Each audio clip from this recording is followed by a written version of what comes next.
Somme 15. C'est yon somme David.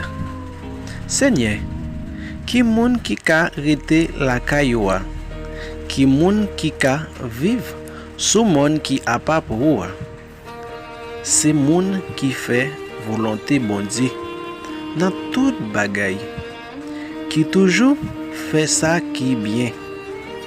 C'est moun qui parle vérité à Jean lié dans Kelly.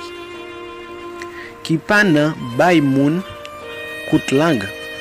C'est moun qui pas fait zanmil yo rien qui mal. Qui pas marcher fait tripotaille sous voisinage.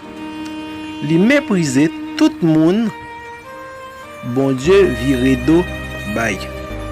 Mais li respecter tout moun qui gain craintif pour Seigneur. Li toujours kembe parole li.